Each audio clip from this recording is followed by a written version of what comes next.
அஸ்ஸலாமு அலைக்கும் வரஹ்மத்துல்லாஹி தஆலா வரகாத்து. சங்கமிக்க அல்லாஹ்வின் அன்புக்குரியவர்களே, அல்லாஹ் சுப்ஹானஹு வ தஆலா குர்ஆன் ஷரீஃபிலே மனிதனுடைய முப்பருவத்தை பற்றி சொல்லி காட்டுகிறான். குழந்தை பருவம், வாலிப பருவம், அதே போன்று முதுமை பருவம்.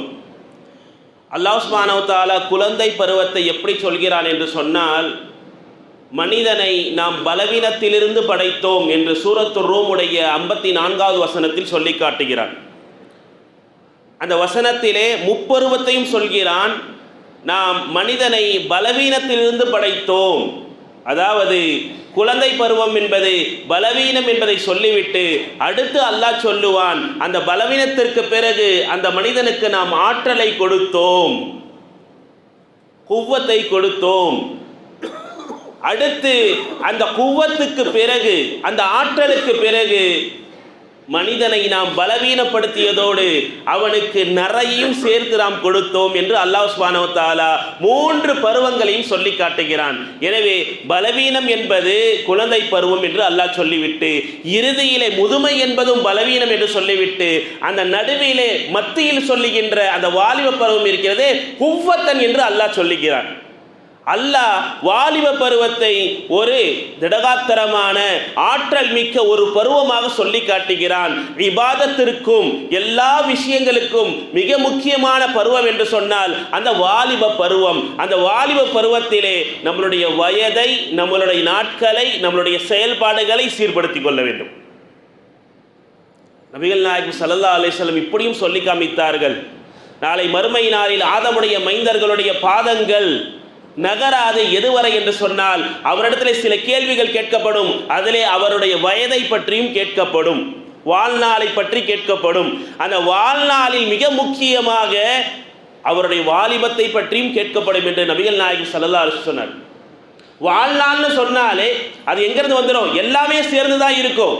ஆனால் அல்லாஹ் குறிப்பிட்டு அந்த வாலிப பருவத்தை மற்றும் ஷபாப், ஒரு மனிதனுடைய அந்த வாலிப பருவத்தை என்ன செய்வானாம் அல்லாஹ் சுப்ஹானஹு வ தஆலா, நீ எப்படி கழித்தாய், அப்படி சீரான முறையில் கழித்திருந்தால் அல்லாஹ் சுப்ஹானஹு வ தஆலா மஹ்ஷர் மைதானத்திலே, நிழலே இல்லாத அந்த மைதானத்திலே 7 கூட்டத்தினருக்கு அல்லாஹ் என்ன செய்வான்? நிழல் கொடுப்பான். அதிலே ஒரு கூட்டத்தினர் யார் தெரியுமா? ஷாப்புன் நஷஅ ஃபி இபாதத்தில்லாஹ், வாலிப கூட்டம். எந்த கூட்டம்? அல்லாஹ்வுடைய வணக்க வழிபாட்டிலேயே அல்லாஹ்வும் ரசூலும் எந்த விஷயங்களை சொல்லிக் கொடுத்தார்களோ அந்த விஷயத்திலே தன் வாழ்நாளை கழித்த அந்த வாலிபர்களுடைய கூட்டம் அங்கே நிறைந்திருக்கும். அல்லாஹ் நம் அனைவருக்கும் அந்த தௌஃபீக்கை தருவானாக. சங்கமிக்க அல்லாஹ்வின் அன்புக்குரியவர்களே, கடந்த வார ஜும்மாவிலே பெற்றோர்களுக்கான கண்ணியத்தை பற்றி சொல்லப்பட்டது. அப்பொழுது ஒரு நபர் என்னிடத்திலே வந்து சொன்னார்கள், ஹஸ்ரத், நீங்க சொன்னது எல்லாமே ஏதோ எனக்கே சொல்ற மாதிரி இருந்துச்சு. ஏன் அப்பா அம்மா கிட்ட நான் எப்படி நடந்துகிட்டேன் என்பது எனக்கு கண் முன்னால வந்து நின்றுச்சு ஹஸ்ரத். இப்பொழுது அவர் வயோதிகத்தை கொஞ்சம் டெஸ்ட் பண்ணி இருக்கிறார். இப்பொழுதுதான் அவருக்கு புரிகிறது, என்னுடைய வாலிபத்தை நான் பெற்றோர்களோடு இப்படி கழித்திருக்கலாமே, அப்படி செய்திருக்கலாமே, என்னுடைய பெற்றோர்கள் இப்பொழுது இருக்கிற அப்படி என்ற சிந்தனை வருகிறது. நம் வாலிபத்தை இருக்கும் பொழுது நாம் நம்மை சீர்படுத்திக் கொள்ள வேண்டும். அல்லாஹ் நமக்கு வாலிபத்தை கொடுத்திருக்கிறான். நமக்கு மேல் இருக்கக்கூடிய நம்மளுடைய பெரியவர்களை, முதியவர்களை கண்ணியப்படுத்தி மரியாதை கொடுத்து மதிப்பு கொடுத்து நாம் நடப்போம் என்று சொன்னால் இன்ஷா அல்லாஹ் நமக்கும் அந்த வயது என்பது வரும். அந்த நேரத்திலே நமக்கும் அப்படித்தான் செயல்பாடுகள் இருக்கும். எனவே நம்மளுடைய இந்த வாலிப காலத்திலே நாம் சீரானவர்களாக இருந்து கொள்ள வேண்டும். இருந்துவிட்டோம் என்று சொன்னால் நிச்சயமாக அல்லாஹ் சுப்ஹானஹு வ தஆலா நம்மளுடைய வயோதிகத்தை அடைகின்ற நேரத்திலே நமக்கு அல்லாஹ் ஏற்றமான ஒரு வாழ்க்கை, சிறந்த ஒரு வாழ்க்கை அல்லாஹ் என்ன செய்வான்? வைத்திருப்பான். சங்கமிக்க அல்லாஹ்வின் அன்புக்குரியவர்களே, பெற்றோர்கள் மட்டுமல்ல, ஏனைய முதியவர்கள் யாராக இருந்தாலும் சரி நாம் சீரானவர்களாக இருக்கணும். இப்ராஹிம் அலைஹிஸ்ஸலாம் எப்பொழுதுமே கெஸ்டோட தான் சாப்பிடுவாங்க. யாராவது ஒரு விருந்தாளி இருந்தால் தான் சாப்பிடுவாங்களாம், இல்லைன்னா சாப்பிட மாட்டாங்க. அது வரைக்கும் வெளியில் வந்து காத்துக்கிட்டு இருப்பாங்க.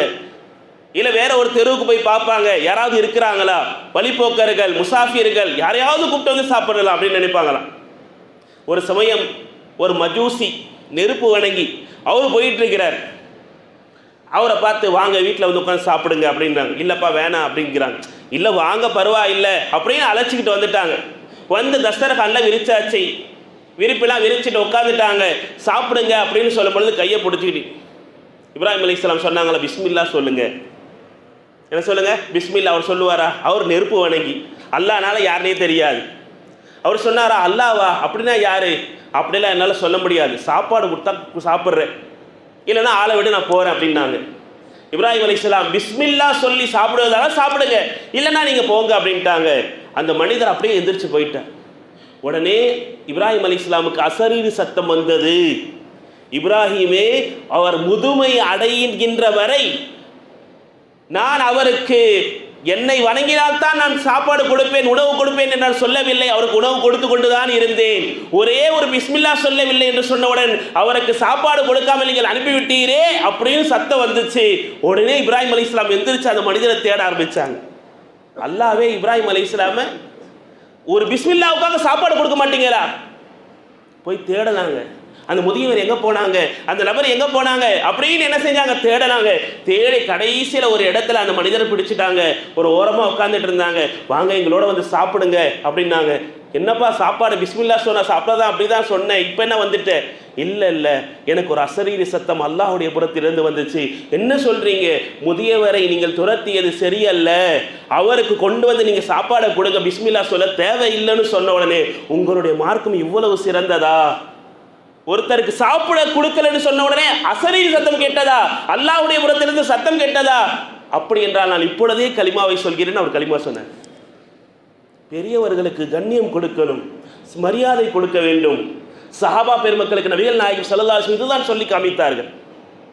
லைஸ மின்னா மன்லம் யஅரிஃப் மன்லம் யர்ஹம் ஸகீரனா, எங்களில் யார் சிறுவர்களுக்கு ரஹம் செய்யவில்லையோ, வலம் யுஅக்கிர் கபீரனா, எங்களில் யாருக்கு பெரியவர்கள் யார் நம்மிலே பெரியவர்களுக்கு கண்ணியம் கொடுக்கவில்லையோ, லைஸ மின்னா, அவர் நம்மை சார்ந்தவரே இல்லை விசுவாசி சொன்னார்.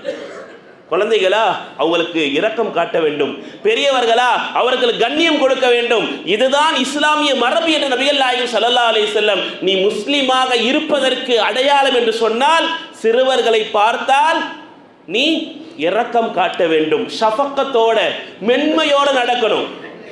பெரியவர்களை பார்த்தால் அவர்களிடத்தில் நாம் கண்ணியமாக நடக்கணும். இன்னைக்கு கூப்பிடுறதே வே பொருசு வா, யோ பெருசு இங்க வா, அப்படிதான் கூப்பிடுறான். வார்த்தைகள் அவங்களுக்கு தெரியல அப்படின்னு சொல்ல முடியாது. அவ்வளவும் தன்னுடைய வாலிபத்தை வெளிப்படுத்துறது. என்னிடத்துல வாலிபம் இருக்கு, அந்த இருக்கு அப்படி என்ற அந்த சிந்தனை வந்து விடுகிறது. ரத்த சூடு என்ன வேணாலும் என்ன பண்ணுவாங்க, பேசுவாங்க. அல்லாஹ் பாதுகாக்க வேண்டும். எந்த அளவுக்கு நான் கொஞ்சம் மரியாதையாக பேசுவேன். அவன் சொல்கிற வார்த்தை கிவ் ரெஸ்பெக்ட் டேக் ரெஸ்பெக்ட், நீ கண்ணியம் கொடுத்தா நான் கொடுப்பேன் அப்படிங்கிறான் யாருக்குமே. ஆனால் சஹாபா பெருமக்கள் அப்படி நடக்கலை. நபிகள் நாயகம் ஸல்லல்லாஹு அலைஹி வஸல்லம் ஒரு சபையில் பேசி கொண்டு இருக்கிறாங்க. பெரும் பெரும் சஹாபாக்கள்லாம் உட்கார்ந்துக்கிட்டு இருக்கிறாங்க.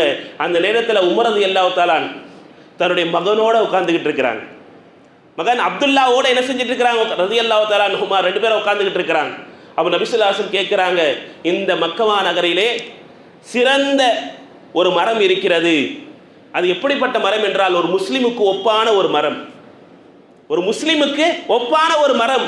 அந்த மரம் என்னன்னு உங்களுக்கு தெரியுமா? ஹதீஸுமு, எனக்கு எடுத்து சொல்லுங்க அப்படின்னாங்க. அப்போ சஹாபாக்கள் யாருமே பதில் சொல்லலை, எல்லாருமே மௌனமாக இருந்தாங்க. உடனே நபிகள் நாயகம் ஸல்லல்லாஹு அலைஹி வஸல்லம் சொன்னாங்க, அது எது தெரியுமா? வஹிய நஹ்லா, அது பேரித்த மரம் என்று நபிகள் நாயகம் ஸல்லல்லாஹு அலைஹி வஸல்லம் சொன்னாங்க. சொல்லிட்டு சொன்னாங்க, அதனுடைய கிளைகள், அதனுடைய ஒவ்வொரு பாகங்களும் மக்களுக்கு பிரயோஜனமாக இருக்கிறது. அதே போன்றுதான் ஒரு முஸ்லீமும் தன்னுடைய எல்லா விஷயங்களும் என்ன செய்யணும், பிரயோஜனமாக ஆக்கி கொள்ள வேண்டும் என்று நபி ஸல்லல்லாஹு அலைஹி வஸல்லம் சொல்லிட்டு அந்த சபை முடிஞ்சிருச்சு. உமர் ரலியல்லாஹு தஆலா அவங்களும் அவங்களுடைய மகன் அப்துல்லாவும் நடந்து போகிறாங்க. போகும்பொழுது சொன்னாங்களாம், பாப்பா யாரை பார்த்து? அப்துல்லா ரதின்னு சொல்கிறாங்க. உமரதனை பார்த்து, அந்த கேள்விக்கான விடை எனக்கு தெரிஞ்சிருச்சு. அந்த கேள்விக்கான நபி ஸல்லல்லாஹு அலைஹி வஸல்லம் கேட்டாங்க இல்லையா, மக்கமா நகரத்தில் இருக்கின்ற அந்த மரம் எதுன்னு? எனக்கு அப்பொழுது பேரித்த மரம்னு எனக்கு தெரியும், சொல்லியிருக்கலாமே. நீ சொல்லியிருந்தனா உமருடைய மகன் சபையில் சொன்னாங்க, அந்த சின்ன வயசுல எவ்வளவு அவருக்கு ஞானம் இருந்தது, அவருக்கு அறிவு இருக்குன்னு சொல்லியிருப்பாங்களே, இந்த வாப்பாவை புகழ்ந்திருப்பாங்களே அப்படின்னு சொல்லும் பொழுது சொன்னார்களாம், பாப்பா உங்களை போல பெரிய பெரிய சஹாபிகள்லாம் அபூபக்கர் உட்கார்ந்துருந்தாங்க, அவங்க உஸ்மான் ரதியல்லாஹு உட்கார்ந்துருந்தாங்க, பெரும் பெரும் சஹாபாக்கள்லாம் இருக்கும்பொழுது இந்த சின்ன சிறுசி எந்திரிச்சு சொன்னா அவங்களுக்கெல்லாம் என்ன கண்ணியம் இருக்கும்? அவங்களுக்கெல்லாம் என்ன கண்ணியம் இருக்கும்? பெரியவர்கள் இருக்கின்ற சபையிலே சிறியவர்கள் பேசக்கூடாது என்பதை நீங்கள் தானே கற்றுக் கொடுத்தீர்கள். ஆனா இன்னைக்கு நீங்க கொஞ்ச நேரம் சும்மா இருங்க, சம்பாதிக்கிறது நான் என்ற வார்த்தை வந்துடுது. நீங்களா சம்பாதிக்கிறீங்க? சொல்றீங்க, செஞ்சிட முடியுமா என்ற வார்த்தைகள் நாம் பெரியவர்களை பார்த்து, நம்மளுடைய பெற்றோர்களை பார்த்து, நமக்கு மேலே இருக்கின்றவர்களை பார்த்து பேசி விடுகிறோம். சம்பாத்தியம் வருமானம் வந்துருச்சுன்னா மரியாதை போயிருமா? அல்லாஹ் அக்பர். நபிகள் நாயகம் ஸல்லல்லாஹு அலைஹி வஸல்லம் சொல்லி தரக்கூடிய வார்த்தைகளை பாருங்கள். அல் பர்கத்து மா அகாபீருக்கும். பர்கத், உங்களுடைய வருமானத்தில் இருக்கின்ற பர்கத் எது தெரியுமா? உங்களோடு இருக்கின்ற பெரியவர்களை கவனித்துத்தான். உங்களோடு யார் இருக்கிறார்கள், பெற்றோர்கள் இருக்கிறார்களா, அவர்களை கவனித்துத்தான் அல்லாஹ் உங்களுடைய வருமானத்திலே பர்கத்தை வைத்திருக்கிறான். அல் பர்கத்து மா அகாபீரிக்கும். உங்களுக்கு பர்கத் வேண்டும் என்று சொன்னால் உங்களுடைய செல்வத்திலே அதிலே செலவழிப்பது என்பது பெற்றோர்களுக்கும் சேர்த்து இருக்க வேண்டும். அப்படி இருந்தால் தான் பெரியவர்களுக்கும் சேர்த்து இருக்க வேண்டும். அப்படி இருந்தால் தான் உங்களுடைய வருமானத்திலே பர்கத் என்பது இருக்கும் என்று நபிகள் சொன்னார். பலவீனமானவர்களை நாம் தோள் கொடுத்து இருக்க வேண்டும். நம்முடைய பெற்றோர்கள், நம்முடைய பெரியவர்கள், நம்முடைய குடும்பத்தை சார்ந்தவர்கள், முதியவர்களை கண்ணியப்படுத்தி வாழ வேண்டும். உமர் ரலியல்லாஹு தஆலா ஹலீஃபா ஒரு சமயம் அப்படியே ரோட்டில் நடந்து வந்துகிட்டு இருக்கிறாங்க. அவள் வயதான ஒரு பெண்மணி, முதியவர் வந்து உமர்தான் பேச்சு கொடுக்குறாங்க. சஹாபாக்கள்லாம் ஏதோ சொல்ல வராங்க போல அந்த பெண்மணி அப்படின்னு நகர்ந்துட்டாங்க. அவங்க கிட்ட கேட்குறாங்க, பேசுகிறாங்க. இவங்களும் தலையாட்டிக்கிட்டே கேட்டுக்கிட்டே இருக்கிறாங்க. கேட்குறாங்க. ரொம்ப நேரம் போயிருச்சு. அந்த பெண்மணி அதுக்கப்புறம் போயிட்டாங்க. ஒரு சஹாபி வந்து கேட்டாங்க, உங்களுக்கு எவ்வளவு வேலைகள் இருக்கும், அந்த பெண்மணி சொல்றத அப்படியே தலையாட்டி கேட்டுக்கிட்டே இருக்கிறீங்களே. அப்பொழுது சொன்னாங்க, அந்த பெண்மனுடைய வார்த்தைகளுக்கு அல்லாஹ் என்ன செய்தான்? செவி தாழ்த்தினான். இந்த உமர் செவி தாழ்த்த தேவையில்லையா? இது அல்லாஹ் செவி தாழ்த்தினானா? யார் தெரியுமா அந்த பெண்மணி? ஹவுலா பின்த் சாலபா. அல்லாஹ் சுப்ஹானஹு வ தஆலா 28வது ஜுஸுனுடைய முதல் வசனமாக இந்த பெண்மணியை பற்றி தான் சொல்கிறான். கத் சமியல்லாஹு அல்லதி கௌலல்லதி துஜாதிலுக ஃபீ ஸௌஜிஹா. கத் சமியல்லாஹு கௌலல்லதி துஜாதிலுக ஃபீ ஸௌஜிஹா. தன்னுடைய கணவருடைய விஷயத்திலே ஒரு பெண்மணி அல்லாஹ்விடத்திலே முறையிட்டாலே அந்த பெண்மணியுடைய வார்த்தைகளை அல்லாஹ் செவித்தாழ்த்தி விட்டான் என்று அந்த குர்ஆனிலே இடம்பெற்றிருக்கின்ற பெண்மணியுடைய வார்த்தைகள் இவர்களை பற்றித்தான். இவர்களுக்கு அல்லாஹ் செவித்தாழ்த்தி கேட்கும் பொழுது இந்த உமர் கேட்க மாட்டானா? முதியவர்களுக்கு கொடுக்க வேண்டிய கண்ணியத்தை குர்ஆனோடு தொடர்புபடுத்தி உமர் சொன்னாங்க. உமர் ரலியல்லாஹு தஆலா அவர்களும் அப்துர் ரஹ்மான் இப்னு அவுஃப் பக்கத்தில் உட்கார்ந்துகிட்டு இருக்கிறாங்க. கலீஃபா அவங்களிடத்தில் பல சட்ட கேள்விகள் வந்து கேட்பாங்க, மார்க்க சட்டங்கள். அப்பொழுது 2 இளைஞர்கள் வந்தாங்க. 2 இளைஞர்கள் வந்து எஹ்ராம் சம்பந்தமாக கேட்குறாங்க. எஹ்ராம் எப்படி அணியணும் அப்படின்னு கேட்குறாங்க. உமர் ரலியல்லாஹு அன்ஹு எல்லாத்துக்கும் பதில் சொல்லிட்டாங்க. பதில் சொல்லிட்டு கண்ணியத்திற்காக வேண்டி அப்துர் ரஹ்மான் இப்னு அவுஃப் பார்த்து சொன்னாங்க, நான் சொன்ன வார்த்தைகள்லாம் சரிதானே, நான் சொன்ன விஷயங்கள்லாம் பதில்லாம் சரிதானே அப்படின்னு கேட்ட உடனே அந்த 2 இளைஞர்களில் யார் கேட்க வந்தாரோ அவர் மௌனமாக இருந்தார். பக்கத்தில் இருந்தார். சொன்னார், கலீஃபாவுக்கு தெரியல போல, அதான் பக்கத்தில் கேட்குறாரு. எப்படி இருக்கும்? யாரை பார்த்து சொல்கிறாங்க? கலீஃபாவுக்கு தெரியல போல, பக்கத்தில் அதான் கேட்டு சொல்கிறாங்க போல, சரிதானான்னு கேட்குறாங்க அப்படின்னு சொன்ன உடனே உமரதன் கோபம் வந்துருச்சு. தன்னுடைய சாட்டை எடுத்துட்டாங்க அந்த இளைஞர் அடிக்கிறதுக்கு. இப்படி தான் நாமளும் பெரியவர்கள் பேசுகின்ற நேரத்தில் இதுக்கு உண்மை தெரியாது, சும்மா அப்படி என்ற வார்த்தைகளை பெரியவர்கள் பேசுகிற நேரத்தில் நம்ம சொல்கிறோம். அல்லாஹ் பாதுகாப்பானாக. உடனே அந்த கேள்வி கேட்க வந்த அந்த வாலிபர் சொன்னார், கலீஃபா அவர்களை மன்னிச்சிருங்க, அவர் ஏதோ தெரியாமல் பேசிட்டார். இப்படி பெரியவர்களிடத்திலே கண்ணியம் இல்லாமல் பேசக்கூடாது. பெரியவர்களுக்கான முழு மரியாதையை நாம் என்ன செய்யணும்? கொடுக்க வேண்டும். நபிகள் நாயகம் ஸல்லல்லாஹு அலைஹி வஸல்லம் சமூகத்திற்கு சொல்லி கொடுத்தது இதுதான். உங்களுடைய வாலிப காலத்திலே நம்மளுடைய பெரியவர்களை, நம்மளுடைய முதியவர்களை நாம் என்ன செய்யணும்? கண்ணியப்படுத்தி வாழ வேண்டும். அப்படி வாழ்ந்தால்தான் நம்மளுடைய வாழ்க்கையின் சீரான வாழ்க்கையை என்ன செய்யும்? அமையும். சஹாபா பெருமக்களும் அப்படித்தான் வாழ்ந்தாங்க. அப்துல்லா இப்னு அப்பாஸ் ரலியல்லாஹு தஆலா ஒரு ஹதீஸ் கேட்பதற்காக வேண்டி ரொம்ப தூரம் பயணம் பண்ணியிருக்கிறாங்க. பயணம் செஞ்சு அந்த சஹாபியோட வீட்டுக்கு போயிட்டாங்க. உபய் இப்னு கஅப் ரலியல்லாஹு அன்ஹு என்று நினைக்கிறேன். அவங்க வீட்டுக்கு போயிட்டாங்க. வீட்டுக்கு போயிட்டு கதவை தட்டலாமா வேணாமான்னு யோசிச்சுட்டு இருக்கிறாங்க. அவ்வளவு தூரம் பயணம் பண்ணிட்டாங்க ஒரு ஹதீஸுக்காக வேண்டி. ஏன் அந்த சஹாபி அவர்களிடத்தில் எப்படி பேசுறது, கண்ணியம். தட்டி அவங்க தூங்கிட்டு இருந்தாங்கன்னா அவங்களுடைய தூக்கம் கலைச்சதை போன்றாயும் அப்படியே வெளியில் அமர்ந்துகிட்டு இருந்தாங்களாம். வர்றாரு, ஆச்சரியமா இருக்கு. கல்விக்காக பயணித்த அந்த நிலையிலும் தன்னுடைய கண்ணியத்தை மற்றவர்களுடைய விஷயத்தில் என்ன செய்ய விட்டு கொடுக்கல. அவங்க கொஞ்ச நேரம் கழிச்சு கதவு திறந்து பார்க்குறாங்க. யா இப்னாம் ரசூலில்லா, அல்லாஹ்வுடைய தூதரினுடைய சித்தப்பாவன் மகனே, நீங்க என்ன? அப்பாஸ் யாரு? அவங்களுடைய சிச்சா, அவங்களுடைய மகன். நீங்க வந்திருக்கிறீங்க, ஒரு தட்டி என்ன சொல்லியிருக்கலாமே, ஒரு சத்தம் கொடுத்திருக்கலாமே. அப்படி சொன்னாங்க, தீனுக்காக நான் வந்திருக்கிறேன், அதற்காகவும் உங்களுடைய கண்ணியத்தை நான் என்ன விட்டு கொடுக்க மாட்டேன். கண்ணியத்தை எந்த இடத்திலும் என்ன செய்யல, விட்டு கொடுக்கல. சங்கமிக்க அல்லாஹின் அன்புக்குரியவர்களே, நாம் நபியின் மீது ஹுப்பு என்பது வந்துவிட்டால் நபி ஸல்லல்லாஹு அலைஹி வஸல்லம் அழகாக சொல்லி தருவார்கள், அத்திபு அவுலாதக்கும் அலா ஸலாஸி ஹிஸால், உங்களுடைய பிள்ளைகளுக்கு 3 குணங்களை சொல்லிக் கொடுங்கள், அல்லாஹ் அனைத்தையும் கொடுத்து விடுவான். 3 விஷயங்களை கற்றுக் கொடுங்கள். 1 ஹுப்பு நபிக்கும், உங்களுடைய நபியின் மீதான நேசத்தை கற்றுக் கொடுங்கள். நபி அவங்களுடைய வரலாறு சொல்லிக் கொடுக்கணும். நபி எப்படி வாழ்ந்தார்கள், நமக்கு எப்படி வாழ வேண்டும் என்று கற்றுக் கொடுத்தார்கள். நபி ஸல்லல்லாஹு அலைஹி வஸல்லம் இடத்துல ஒரு பெண்மணி வந்தாங்க. அவங்களுக்கு ரொம்ப உபசரிச்சாங்க நபி ஸல்லல்லாஹு அலைஹி வஸல்லம். உபசரிச்சது மட்டுமல்லாம அவங்க போகின்ற நேரத்தில் பல ஹிபத்துகள், அன்பளிப்புகளை கொடுத்து அனுப்புனாங்க. சஹாபாக்களுக்கு ஆச்சரியமா இருந்துச்சு, என்ன இந்த பெண்மணிக்கு இவ்வளவு செய்யறாங்க நபி ஸல்லல்லாஹு அலைஹி வஸல்லம். கேட்டாங்க, யார சொல்ல, யார் இந்த பெண்மணி அப்படின்னு கேட்டாங்க. சொன்னாங்க, இது என்னுடைய பால்குடி சகோதரி. பால்குடி சகோதரி யாரு? ஹலீமத்து சாதியா ரலியல்லாஹு தஆலா அன்ஹா இருக்கிறாங்களே, எனக்கு பால் கொடுத்தவர்கள் தாய் அவங்க, அவங்களுடைய மகை இவங்க. யோசிச்சு பாருங்க, யோசிக்க முடியுதா? அவங்களுக்கு கொடுக்க வேண்டிய அத்தனை கண்ணியத்தையும் நான் இந்த பெண்மணிக்கு கொடுத்து அனுப்புகிறேன். அப்போ அவங்க நபி ஸல்லல்லாஹு அலைஹி வஸல்லம் அம்மா இருந்திருந்தாங்களா, எப்படி கவனிச்சிருப்பாங்க? நபி ஸல்லல்லாஹு அலைஹி வஸல்லுடைய பால் குடி தாய் அவங்களுக்கு அவ்வளவு கண்ணியம் கொடுக்குறாங்க என்று சொன்னால், அவங்களுடைய மகளுக்கு அவ்வளவு கண்ணியம் கொடுக்குறாங்கன்னு சொன்னால், நபி ஸல்லல்லாஹு அலைஹி வஸல்லம் வாழ்க்கை வரலாறு நாம் படித்தால் நமக்கு எப்படி இருக்கும்? 2வது குணம் ஹுப்பு அஹ்ல பைத்திஹி, நபிகள் நாயகம் ஸல்லல்லாஹு அலைஹி வஸல்லம் குடும்பத்தாரின் மீதான நேசத்தை கற்றுக் கொடுங்கள். அடுத்து சொன்னார்கள், வகிராத்தில் குர்ஆன், குர்ஆனை ஓதுகின்ற அந்த பண்பை உங்களுடைய குழந்தைகளுக்கு கொடுங்க. ஃபஇன்ன ஹமலத்தல் குர்ஆன் அலா லில்லி யௌமில் கியாமா, நாளை மறுமை நாளில் நிழலே இல்லாத அந்த நேரத்தில் குர்ஆனை மட்டும் நீங்கள் கற்றுக் கொடுத்தால் உங்களுடைய பிள்ளைகள் குர்ஆனை சுமந்து கொண்டு அங்கே நின்று கொண்டிருப்பார்கள். எங்க? மறுமை நாளில் குர்ஆனை மட்டும் கற்றுக் கொடுத்தால் நாளை மறுமை நாள் அல்ல, அந்த பண்பின் காரணமாக அவர்கள் மஹ்ஷர் மைதானத்திலே சிறந்து விளங்கக்கூடியவர்களாக இருப்பார்கள் என்று நபிகள் நாயகம் ஸல்லல்லாஹு அலைஹி வஸல்லம் கற்றுக் சொல்லி தருகிறார்.